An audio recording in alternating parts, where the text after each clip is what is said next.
The 7 habits of highly effective people की भूमिका में स्टीफन आर कोवे पुस्तक के उद्देश्य और सिद्धांतों का परिचय देते हैं। यह किताब किसी तात्कालिक सफलता का तरीका नहीं बताती, बल्कि जीवन में स्थायी सफलता और संतुलन बनाने के लिए मूलभूत आदतों पर जोर देती है। भूमिका में कोवे बताते कि वास्तव में अत्यधिक प्रभावशाली लोग कौन होते हैं और कैसे उनकी आदतें उन्हें सफलता के रास्ते पर ले जाती है। भूमिका का मुख्य सारांश। प्रेरणा कोवे ने यह पुस्तक अपने अनुभवों और समाज में देखे गए बदलावों के आधार पर लिखी है। उन्होंने देखा कि अस्थायी तकनीकों और युक्तियों पर ध्यान देने के बजाय हमें अपने जीवन में बुनियादी सिद्धांतों और आदतों पर काम करने की आवश्यकता है। चरित्र बनाम व्यक्तित्व दृष्टिकोण। कोवे ने यह भी बताया कि 20वीं सदी में सफलता के लिए चरित्र दृष्टिकोण को प्रमुखता दी जाती थी, जिसमें ईमानदारी, निष्ठा, साहस जैसे गुणों पर ध्यान दिया जाता था। बाद में यह दृष्टिकोण व्यक्तित्व दृष्टिकोण में बदल गया, जिसमें बाहरी छवि, तकनीकों और त्वरित सफलता की युक्तियों को प्रमुखता दी जाने लगी। कोवे का मानना है कि स्थायी सफलता चरित्र दृष्टिकोण पर आधारित होती है। 7 आदतों का महत्व। कोवे कहते हैं कि 7 आदतें ऐसी मूलभूत आदतें हैं जो व्यक्तिगत और पेशेवर जीवन दोनों में स्थायी सफलता दिला सकती है। ये आदतें लोगों को निजी और सार्वजनिक जीवन में संतुलन, प्रभावशीलता और सकारात्मक संबंध बनाने में मदद करती है। इनसाइड आउट दृष्टिकोण। कोवे ने इनसाइड आउट दृष्टिकोण की व्याख्या की है, जो बताता है कि किसी भी स्थायी बदलाव के लिए सबसे पहले अंदर से शुरुआत करनी चाहिए। इसका मतलब है कि पहले अपनी सोच, अपने सिद्धांत और अपने व्यवहार को सुधारें, तभी बाहरी दुनिया में प्रभावी और सकारात्मक बदलाव ला सकते हैं। भूमिका में कोवे का मुख्य संदेश यह है कि यदि लोग अपने दृष्टिकोण को बदलने और बुनियादी सिद्धांतों का पालन करने के लिए तैयार हैं, तो वे एक संतुलित, संतुष्ट और प्रभावशाली जीवन जी सकते हैं। यह पुस्तक उन आदतों पर आधारित है जो लोगों को व्यक्तिगत और पेशेवर जीवन में गहरी और स्थायी सफलता पाने में मदद करती है। भूमिका में कोवे पाठकों को एक नई दिशा में सोचने और अपने जीवन के लिए एक स्थायी दृष्टिकोण अपनाने के लिए प्रेरित करते हैं। The 7 habits of highly effective people का पहला अध्याय, जिसका नाम है पैराडाइम्स एंड प्रिंसिपल्स, मानसिकता और सिद्धांत, बेहद दिलचस्प है। इस अध्याय में स्टीफन कोवे हमें यह समझाते हैं कि हमारी सोच का ढांचा यानी पैराडाइम और हमारे जीवन के मूलभूत सिद्धांत हमारे जीवन को किस तरह से प्रभावित करते हैं। पैराडाइम्स का महत्व। कोवे बताते हैं कि हम जिस तरह से दुनिया को देखते हैं वह सिर्फ परिस्थितियों का परिणाम नहीं है, बल्कि हमारी सोच का चश्मा यानी पैराडाइम्स का नतीजा है। ये पैराडाइम्स हमारे विश्वासों, अनुभवों और मूल्यों से बनते हैं, जो हमें किसी चीज को सही या गलत, अच्छा या बुरा समझने का नजरिया देते हैं। उदाहरण के लिए, अगर किसी व्यक्ति का पैराडाइम है कि दुनिया एक प्रतिस्पर्धी जगह है, तो वह हर चीज में प्रतिस्पर्धा और जीत हार की तलाश करेगा। कोवे यहाँ एक कहानी का उदाहरण देते हैं। एक आदमी मेट्रो ट्रेन में सफर कर रहा था। उसके साथ बच्चे बहुत शोर मचा रहे थे, जिससे दूसरे यात्री परेशान हो रहे थे। वह आदमी चुपचाप बैठा था, जैसे कि उसे कुछ फर्क ही नहीं पड़ रहा हो। जब एक यात्री ने उससे कहा कि वह अपने बच्चों को संभाले, तो उस आदमी ने धीरे से कहा, मुझे माफ कीजिए, हम अभी अभी अस्पताल से लौट रहे हैं, जहां उनकी मां का देहांत हो गया है। मैं नहीं जानता कि मैं उनसे क्या कहूं। यह सुनते ही यात्रियों का गुस्सा तुरंत सहानुभूति में बदल गया। इस कहानी के माध्यम से कोवे बताते हैं कि हमारे पैराडाइम, सोच का तरीका बदलने से हमारे जीवन का नजरिया और परिस्थितियों को देखने का तरीका भी पूरी तरह बदल सकता है। कोवे का मानना है कि असली बदलाव बाहर से नहीं, बल्कि अंदर से शुरू होता है, जिसे वे इनसाइड आउट दृष्टिकोण कहते हैं। जब हम अपने मूलभूत सिद्धांतों, मूल्यों और सोच को सुधारते हैं, तभी हम बाहरी जीवन में सकारात्मक बदलाव ला सकते हैं। यह मतलब है कि हमें दूसरों को बदलने से पहले खुद को बदलने पर ध्यान देना चाहिए। कोवे बताते हैं कि हमारे जीवन में कुछ ऐसे स्थायी सिद्धांत होते हैं जो कभी नहीं बदलते, जैसे ईमानदारी, निष्पक्षता, सेवा और धैर्य। ये सिद्धांत जीवन के बुनियादी पत्थर हैं जिन पर भरोसा करके हम एक संतुलित और सार्थक जीवन जी सकते हैं। अगर हम किसी भी परिस्थिति में इन सिद्धांतों के अनुसार काम करते हैं तो हमारा जीवन अधिक प्रभावी और खुशहाल बन सकता है। पहले अध्याय का मुख्य संदेश यह है कि हमें अपने दृष्टिकोण को सुधारने और वास्तविक सिद्धांतों पर आधारित जीवन जीने का प्रयास करना चाहिए। यह अध्याय यह समझने में मदद करता है कि असली बदलाव अंदर से आता है और वही हमें बाहर की दुनिया में सफल और संतुष्ट बना सकता है। कोवे इस अध्याय के जरिए हमें यह प्रेरणा देते हैं कि जीवन में सतही बदलावों की जगह गहरे और स्थायी बदलाव लाने की कोशिश करें। The 7 habits of highly effective people का दूसरा अध्याय बी प्रोएक्टिव पहली आदत पर आधारित है जो हमें सिखाती है कि हम अपने जीवन की पूरी जिम्मेदारी लें और बाहरी परिस्थितियों पर निर्भर ना रहें। इस अध्याय में स्टीफन कोवे बताते हैं कि अपनी पसंद से और अपने सिद्धांतों के आधार पर काम करने से हम असली प्रभावशाली जीवन जी सकते हैं। प्रोएक्टिव बनना क्या है? प्रोएक्टिव होने का मतलब है कि हमारे जीवन में जो कुछ भी हो रहा है उसमें हम खुद की जिम्मेदारी लें। इसका मतलब है कि हम सिर्फ अपने हालातों पर प्रतिक्रिया ना करें बल्कि अपने निर्णय खुद लें और अपने मूल्यों के अनुसार जीवन जिए। यह आदत कहती है कि हमारी सोच और हमारे कार्यों के बीच एक स्पेस होता है जिसमें हम यह चुन सकते हैं कि हम किस तरह की प्रतिक्रिया देंगे। कोवे बताते हैं कि ज्यादातर लोग रिएक्टिव होते हैं।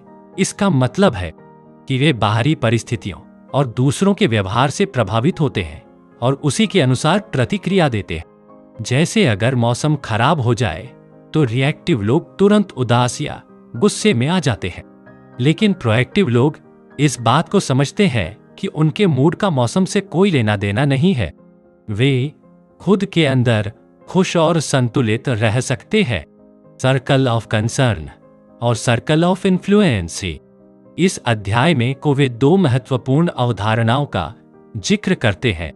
सर्कल ऑफ कंसर्न, इसमें वे सभी चीजें आती हैं जिनके बारे में हम चिंतित होते हैं, जैसे राजनीति, मौसम, दूसरों का व्यवहार आदि। इनमें से ज्यादातर चीजें हमारे नियंत्रण में नहीं होती। सर्कल ऑफ इन्फ्लुएंस, इसमें वे चीजें आती हैं जिन पर हम सीधा प्रभाव डाल सकते हैं, जैसे हमारे विचार, हमारे व्यवहार, हमारे प्रयास।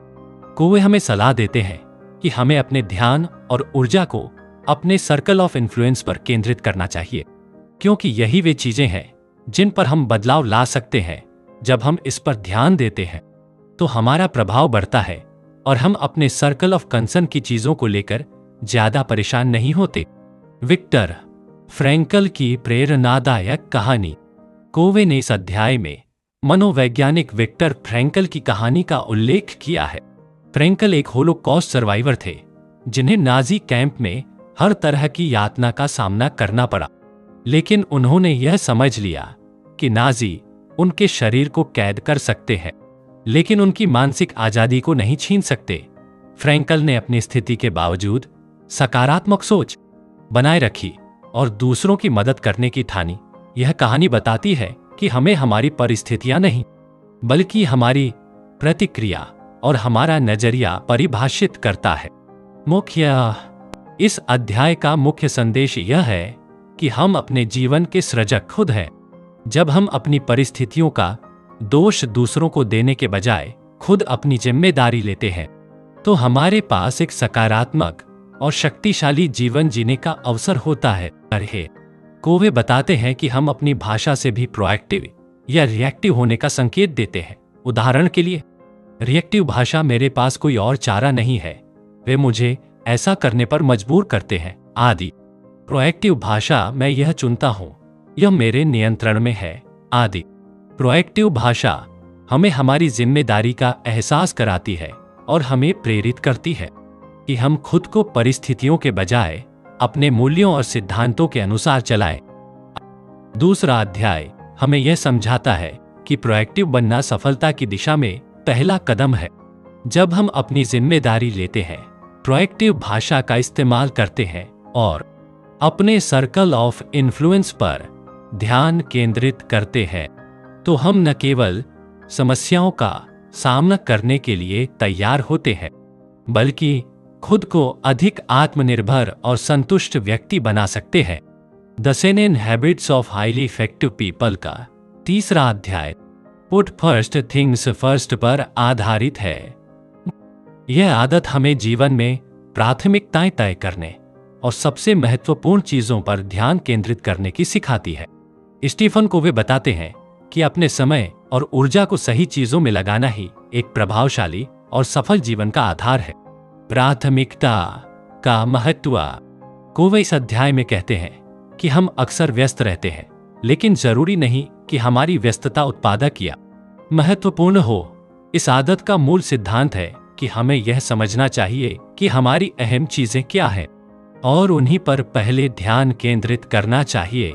इसका मतलब है कि उन गतिविधियों पर ध्यान देना जो हमारे जीवन को सकारात्मक रूप से प्रभावित करती है, न कि उन चीजों में उलझना जो केवल व्यस्तता पैदा करती है। Time management matrix. कोवे ने इस अध्याय में टाइम मैनेजमेंट मैट्रिक्स का परिचय दिया है, जो 4 चतुर्थांश में विभाजित है। क्वाड्रेंट महत्वपूर्ण और तात्कालिक। इस श्रेणी में वे कार्य आते हैं जिन्हें तुरंत करना जरूरी होता है, जैसे संकट का समाधान करना, आखिरी समय पर किए गए कार्य, डेडलाइंस आदि। हालांकि हमेशा इस चतुर्थांश में काम करने से तनाव और थकान बढ़ सकती है। क्वाड्रेंट महत्वपूर्ण लेकिन गैर तात्कालिक। यह सबसे महत्वपूर्ण चतुर्थांश है जिसमें दीर्घकालिक योजनाएं, रिश्तों को मजबूत करना, खुद का विकास और नई चीजें सीखना शामिल है।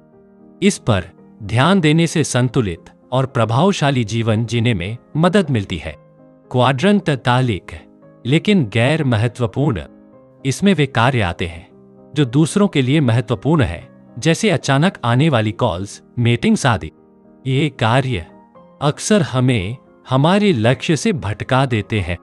क्वाड्रेंट गैर महत्वपूर्ण और गैर तात्कालिक। यह चतुर्थांश समय की बर्बादी वाली गतिविधियों जैसे अत्यधिक टीवी देखना, सोशल मीडिया पर समय बिताना आदि को दर्शाता है। इस पर ज्यादा समय देने से हम प्रगति नहीं कर पाते। कोवे का मानना है कि सफल लोग अधिकतर अपना समय क्वाड्रेंट में बिताते हैं, क्योंकि यही वह क्षेत्र है जहां वास्तविक विकास होता है। इस आदत के अनुसार जीवन में सबसे महत्वपूर्ण चीजों को प्राथमिकता देने के लिए हमें यह सीखना होगा कि कम महत्वपूर्ण या गैर जरूरी चीजों के लिए ना कहना भी जरूरी है। इससे हम अपने लक्ष्य पर केंद्रित रह पाते हैं और अपने समय का सही उपयोग कर पाते हैं। प्रभावशीलता और संतुलन। यह आदत हमें प्रभावी बनने के साथ साथ एक संतुलित जीवन जीने का दृष्टिकोण भी देती है। जब हम अपनी प्राथमिकताओं को समझकर उन्हें सबसे पहले करते हैं, तो हम न केवल अपने कार्यों में सफल होते हैं, बल्कि हमारे रिश्ते और स्वास्थ्य भी बेहतर रहते हैं। इससे हमारे जीवन में स्थिरता और शांति बनी रहती है।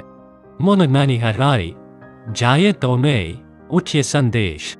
तीसरे अध्याय का मुख्य संदेश यह है कि महत्वपूर्ण चीजों को सबसे पहले करना ही हमें वास्तविक सफलता की ओर ले जाता है।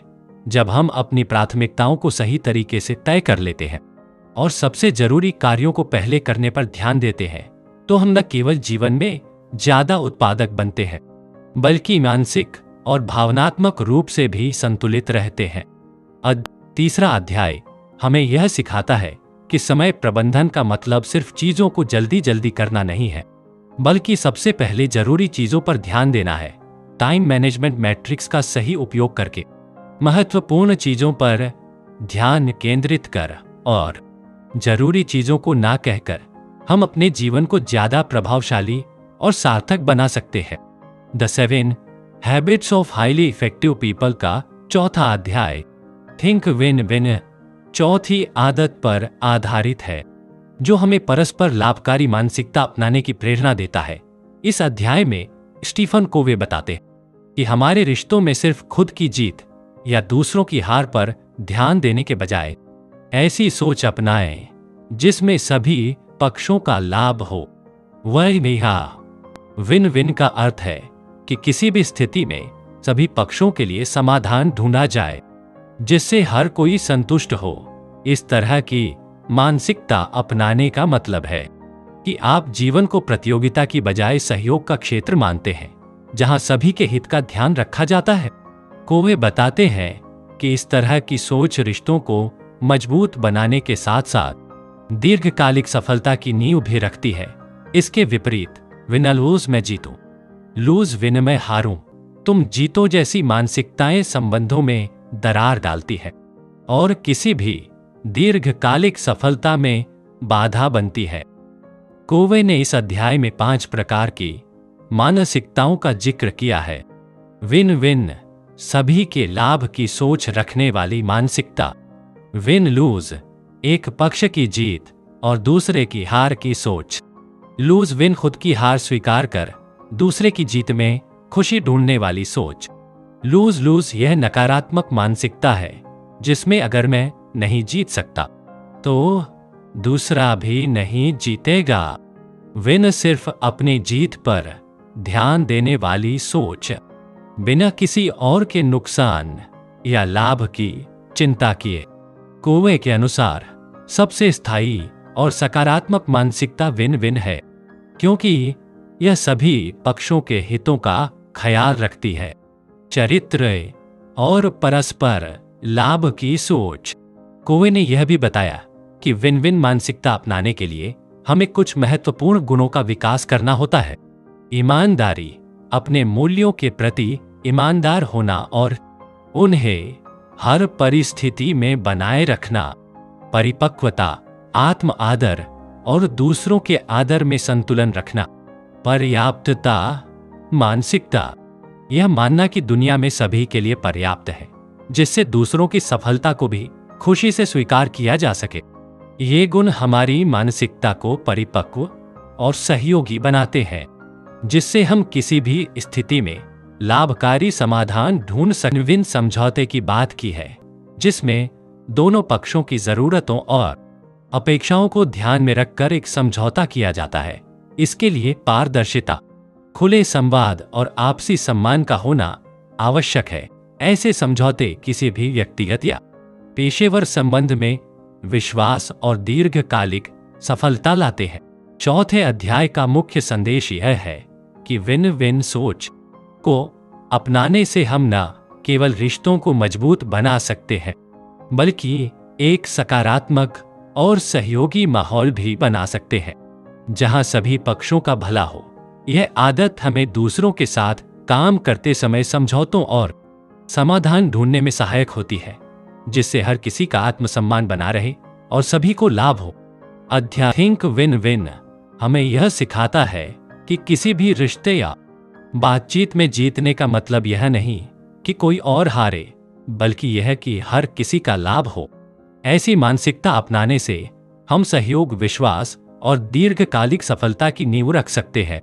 The 7 habits of highly effective people का 5वां अध्याय seek first to understand understood पर आधारित है। यह आदत हमें यह सिखाती है कि दूसरों को समझने का प्रयास पहले करें, फिर अपनी बात को समझाने की कोशिश करें। इस आदत का उद्देश्य गहरे और प्रभावशाली संवाद स्थापित करना है। दूसरों को समझना क्यों है जरूरी? कोवे कहते हैं कि आमतौर पर लोग दूसरों की बात सुनते समय वास्तव में सुनने के बजाय तुरंत जवाब देने की तैयारी करते रहते हैं। इसका मतलब है कि वे वास्तव में समझने का प्रयास नहीं करते बल्कि बस अपनी बात कहने का मौका ढूंढ रहे होते हैं। यह आदत हमें सिखाती है कि अच्छे संवाद का आधार सहानुभूतिपूर्ण सुनना है, जहां हम दूसरे की भावनाओं और विचारों को पूरी तरह से समझने की कोशिश करते हैं। जब हम किसी को समझने के लिए गहराई से सुनते हैं तो सामने वाला व्यक्ति अधिक सहज महसूस करता है और एक भरोसेमंद संबंध बनता है। इससे बातचीत अधिक प्रभावशाली होती है और किसी भी समस्या का समाधान आसानी से निकाला जा सकता है। सहानुभूतिपूर्ण सुनने का महत्व। कोवे इस अध्याय में बताते हैं कि सहानुभूतिपूर्ण सुनने का मतलब है कि हम सिर्फ शब्दों को नहीं बल्कि सामने वाले की भावनाओं, विचारों और दृष्टिकोण को भी समझें। सहानुभूतिपूर्ण सुनना 4 प्रमुख स्तरों में आता है। मूड की पहचान करना, बातों के पीछे की भावना को समझना, दृष्टिकोण समझना, सामने वाले की सोच और विचारों को समझना, भावनाएं महसूस करना, व्यक्ति की भावनाओं से जुड़ना, स्पष्टता प्राप्त करना, यह सुनिश्चित करना कि आपने सही समझा है। जब हम सहानुभूतिपूर्ण सुनते हैं तो हम सामने वाले को यह महसूस कराते हैं कि उनकी बात को महत्व दिया जा रहा है। इससे हमारे रिश्ते मजबूत होते हैं और किसी भी संवाद में सकारात्मक परिणाम निकलते हैं। ऑटोबायोग्राफिकल रिस्पॉन्स से बचना। कोवे ने इस आदत के तहत ऑटोबायोग्राफिकल रिस्पॉन्स के बारे में बताया है, जिसमें हम बातचीत के दौरान अपनी खुद की भावनाओं, अनुभवों और मान्यताओं को सामने रखते हैं। इसका मतलब है कि हम किसी और की बात सुनते वक्त उसमें अपनी कहानी देखने की कोशिश करते हैं। इससे हम दूसरों की बात को ठीक से नहीं समझ पाते।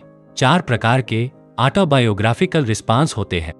मूल्यांकन करना, जल्दी से निर्णय लेना या किसी की बात को सही गलत ठहराना। जांच करना, सवाल पूछना, खासकर अपनी समझ के हिसाब से। सलाह देना, तुरंत अपनी राय या सुझाव देना। व्याख्या करना, अपनी समझ के हिसाब से स्थिति को देखना। ये प्रतिक्रियाएं हमारे संवाद को प्रभावहीन बना देती है और सामने वाले को सही से समझने में बाधा उत्पन्न करती है। इस आदत का दूसरा हिस्सा है अपनी बात को प्रभावी ढंग से रखना। जब आपने सामने वाले की बात पूरी तरह से समझ ली हो, तब अपनी बात इस तरह से रखें कि दूसरा व्यक्ति उसे आसानी से समझ सके। इसके लिए स्पष्टता और विनम्रता जरूरी है ताकि आप दोनों के बीच विश्वास बना रहे और आपका संदेश सही तरीके से पहुंच सके। इस अध्याय का मुख्य संदेश है कि गहरा और सार्थक संवाद तभी संभव है जब हम पहले दूसरों को समझने का प्रयास करें।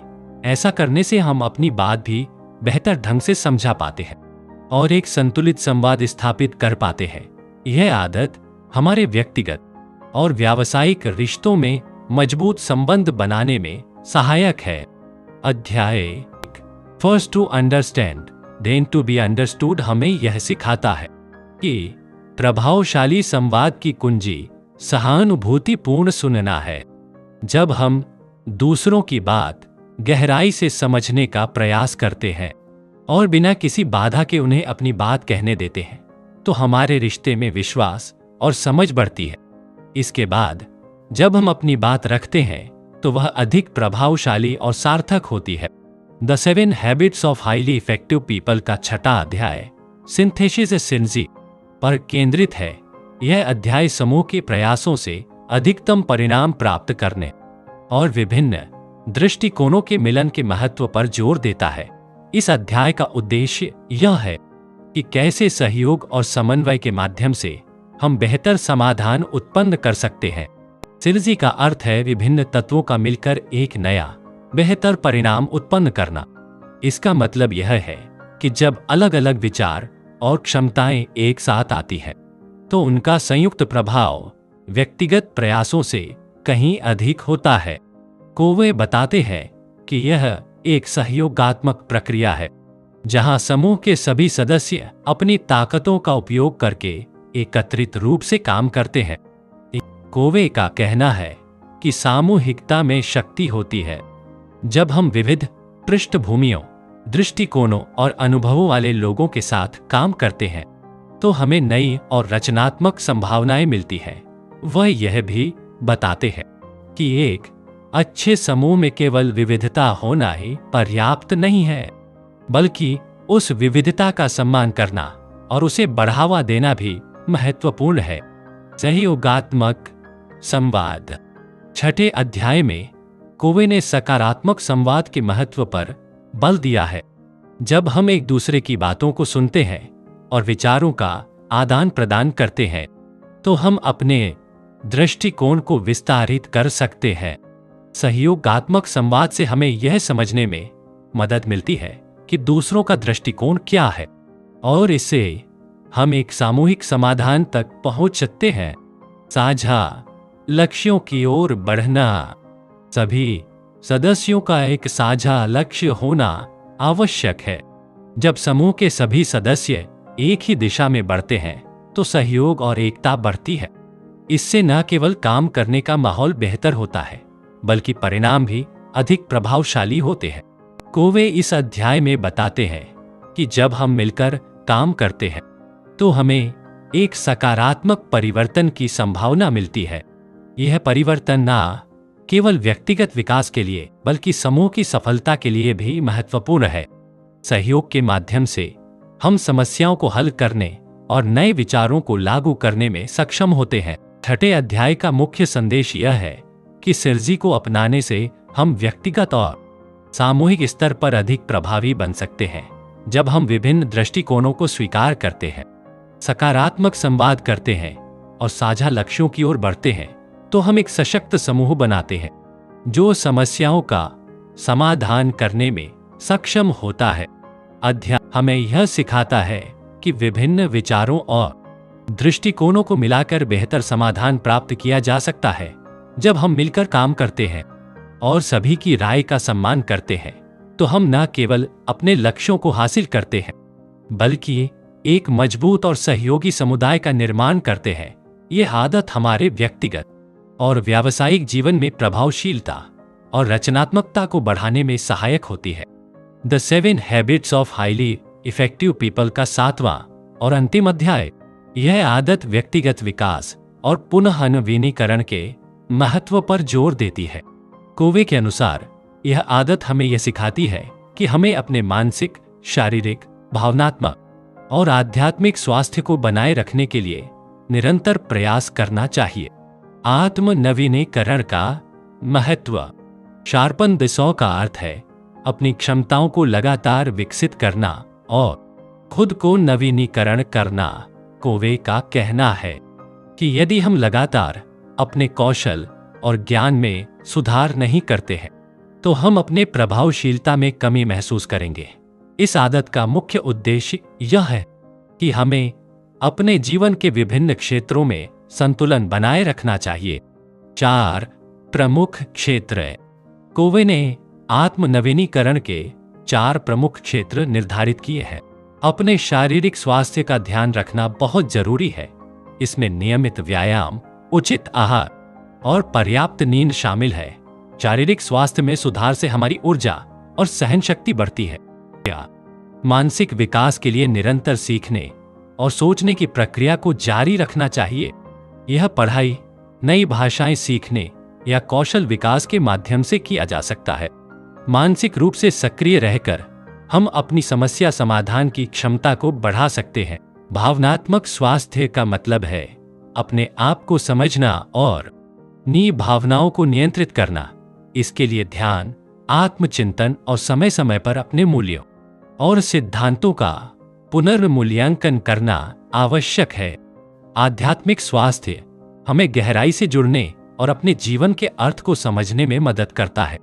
अपने संबंधों को विकसित करना और मजबूत बनाना।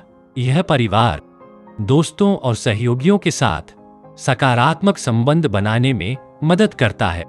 सामाजिक संबंध हमारे मानसिक स्वास्थ्य के लिए बहुत महत्वपूर्ण होते हैं। कोवे ने इस अध्याय में संतुलन की आवश्यकता पर भी जोर दिया है। जब हम इन चारों क्षेत्रों में सामंजस्य बनाए रखते हैं तो हम व्यक्तिगत और व्यावसायिक जीवन में अधिक प्रभावी बनते हैं। संतुलित जीवन जीने से हमें खुशी और संतोष की भावना मिलती है, जो हमें आगे बढ़ने के लिए प्रेरित करती है। कोवे का कहना है कि शार्पन द सॉ का मतलब केवल आराम करना या समय बिताना नहीं है। इसका अर्थ है खुद को नियमित रूप से फिर से जीवंत करना और अपने कौशल को नवीनीकरण करना। यह निरंतर विकास की प्रक्रिया है जिसमें हमें अपने लक्ष्यों की ओर ध्यान केंद्रित करते हुए खुद को बेहतर बनाना चाहिए। संदेश। 7वें अध्याय का मुख्य संदेश है कि निरंतर आत्म नवीनीकरण हमारे जीवन की गुणवत्ता को बढ़ाता है। जब हम अपने शारीरिक, मानसिक, भावनात्मक और आध्यात्मिक स्वास्थ्य का ध्यान रखते हैं तो हम न केवल खुद को बल्कि दूसरों को भी सकारात्मक रूप से प्रभावित कर सकते हैं। अध्याय 7 का सारांश 4.100 हमें यह सिखाता है कि व्यक्तिगत विकास और नवीनीकरण में समय लगाना जरूरी है। यह आदत हमें अपनी क्षमताओं को लगातार सुधारने के लिए प्रेरित करती है और हमें संतुलित और प्रभावी जीवन जीने में मदद करती है। जब हम अपने स्वास्थ्य और विकास का ध्यान रखते हैं तो हम न केवल अपने लक्ष्यों को हासिल करते हैं बल्कि एक सफल और खुशहाल जीवन का निर्माण करते हैं।